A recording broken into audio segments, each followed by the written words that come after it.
Wesh l'équipe, comment ça va? C'est Arthur pour MZN Prono, j'espère que vous allez bien. Aujourd'hui, on se retrouve, nouvelle vidéo, la première vidéo de ma chaîne, j'espère que ça va vous plaire. On va parler de foot, de pronostics, d'actualité, je vais vous donner mon point de vue, on va pouvoir échanger et je vais vous donner du coup mes analyses sur, sur les pronostics football. Aujourd'hui, on se retrouve les amis pour la plus belle compétition du monde, la Ligue des Champions. Et pour mon club de cœur, c'est pour ça. C'est la première vidéo, gros match. Je l'ai gardé pour le PSG Atalanta. Et là, je vous avoue que le stress commence à monter un petit peu là. Plus que 2 jours avant le jour J. Et là, comme tous les ans avec le PSG, on sait à peu près jamais à quoi s'attendre. Du coup, les amis, on s'éternise pas plus sur sur cette petite présentation. J'espère que vous allez me suivre, j'espère que ça va vous plaire et on est parti pour bien plus de vidéos, beaucoup d'analyses tout au long de l'année. Alors les amis, pour le PSG Atalanta, gros choc, le match le plus important clairement pour le PSG cette année. L'Atalanta a fait une saison magnifique. Ils sont arrivés 3e du championnat. Ils se sont un peu cassé la gueule, on va dire, vers la fin. Ils sont arrivés, ils sont montés jusqu'à la 2e place du championnat. C'était chaud. Ils auraient pu arriver 2e du championnat, mais ils se sont un peu cassé la gueule. Je pense mentalement, c'était un peu compliqué. Lorsque les gros matchs ils arrivent contre les grosses équipes, on a vu ces derniers temps contre le Milan AC qui était en très bonne forme, contre l'Inter Milan, le dernier match de championnat, ils sont pris 2-0 assez facilement d'ailleurs. Et là, le drame un peu pour eux aussi, il y a Ilicic qui va manquer, blessé, pas blessé, enfin un problème perso, et leur gardien qui lui est blessé par contre. Et souvent dans les équipes comme ça qui n'ont pas un gros budget, le second gardien c'est loin d'être le même niveau que le premier gardien. Du côté du PSG, Thomas Meunier, Cavani qui sont partis du club, qui n'ont pas prolongé. Thomas Meunier qui est parti à Dortmund et Cavani ont aucune trace de ces nouvelles pour le moment. Kylian Mbappé qui s'est blessé pendant la finale contre Saint-Etienne avec le tacle assez, assez sévère de Perrin on va dire. Verratti qui s'est blessé à l'entraînement également, mais honnêtement pour moi c'est pas c'est une grosse perte honnêtement. Mais Paredes ça fait un match tellement solide contre Dortmund que je n'y vois aucun problème. Juste Gay, il est quand même en dessous des espérances qu'on avait placées en lui, notamment après ce match contre le Real Madrid. Honnêtement depuis le début de l'année c'est le seul gros match qu'il a fait, on espère qu'il va pouvoir refaire un gros match ce soir. Et Di Maria suspendu.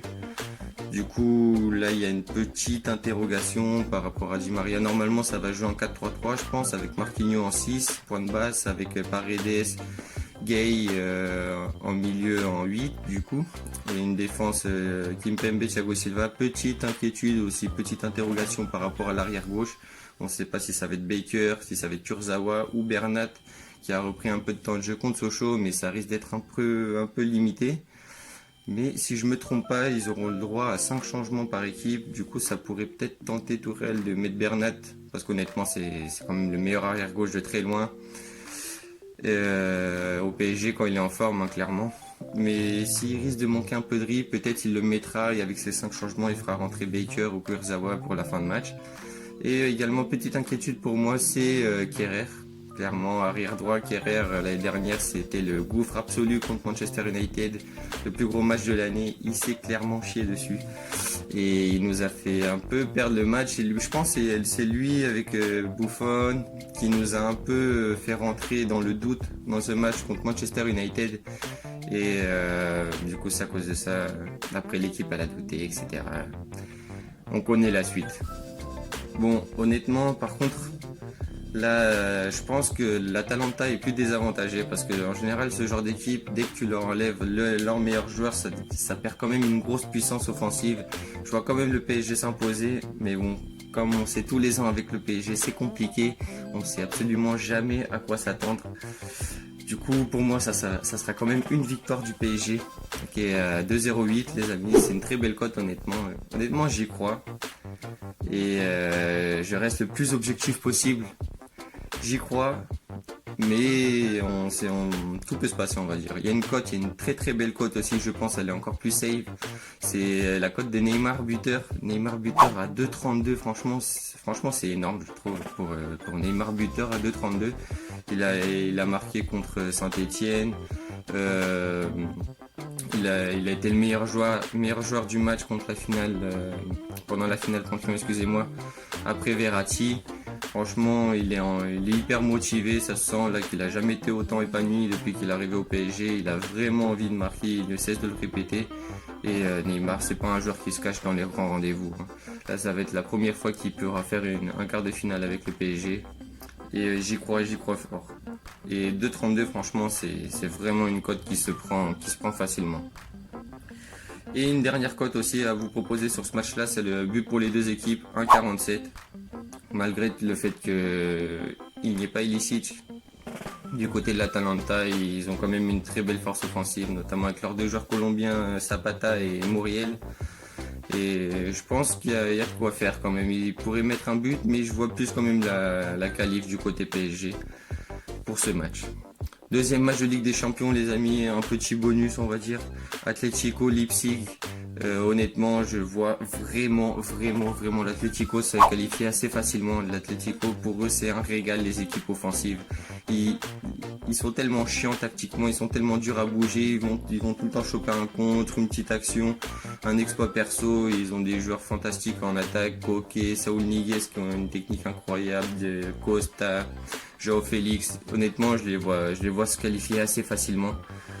Je vous ai proposé du coup 3 belles cotes, je pense. Enfin, du coup 2 qui sont très safe et une qui est pas mal à tenter, je trouve. Atlético nul à 1,35, pour moi ça a aucune chance que ça ne passe pas. Leipzig en plus ils viennent de perdre Timo Werner qui est parti pour Chelsea et qui jouera pas le quart de finale. Franchement j'ai du mal à voir des joueurs comme Nkunku réussir à percer la défense de l'Atlético, même si je trouve que c'est un très bon joueur, hein, mais c'est quand même un niveau au-dessus de la défense de l'Atlético. Il y a le plus d'1,5 but aussi à 1,38. Franchement, pour 1,5 but, l'Atlético, ils ont fait sur les 5 derniers matchs, ils ont fait 4 fois plus d'1,5 but. Leipzig, ils ont tout le temps fait plus d'1,5 but. Franchement, ça devrait passer assez facilement. Et les deux combinés, du coup, Atlético ou nul plus 1,5 but à 1,80. Je pense que c'est une très belle cote à prendre. Et voilà, du coup, j'y crois fortement et l'Atlético devrait passer vraiment facilement selon moi. On a d'ailleurs vu même une équipe comme Liverpool, les équipes très offensives comme ça. On se souvient du Barça, de la MSN, quand il y avait encore Griezmann, il avait mis son doublé au match aller. Je crois qu'ils n'avaient même pas perdu au match retour. Franchement, l'Atlético en Ligue des Champions, j'avais vu une stat, ils avaient perdu seulement contre les équipes où il y avait Cristiano Ronaldo dedans. Du coup, cette année, ça voudrait dire normalement ils devraient gagner la Ligue des Champions s'ils respectent la règle. Mais c'est pour dire comme quoi c'est vraiment une équipe solide depuis plusieurs années et les équipes offensives pour eux c'est du pain béni. Voilà pour tout les amis, c'est les deux pronostics. Je pense que je vais faire une autre vidéo pour le match du Bayern Munich et City Lyon, Bayern Barça. J'ai déjà vu quelques pronos franchement très intéressants, les cotes elles sont vraiment pas mal et pour moi il y a pas mal de certitudes. Je pense franchement c'est des matchs qui sont, enfin en tout cas je suis très inspiré pour ces matchs là. Je vais vous partager mes analyses du coup tout au long de la saison. J'espère que ça vous aura plu. Pour une première vidéo je sais que il y a encore beaucoup de choses à améliorer, vous inquiétez pas, je vais travailler dessus. Et voilà, du coup je vous souhaite une super bonne journée. On se voit la prochaine. Abonnez-vous si vous le souhaitez. Lâchez-moi vos commentaires. Partagez-moi un peu vos paris. Je vous répondrai. On va échanger tout ça. Allez, un bisou. Ciao.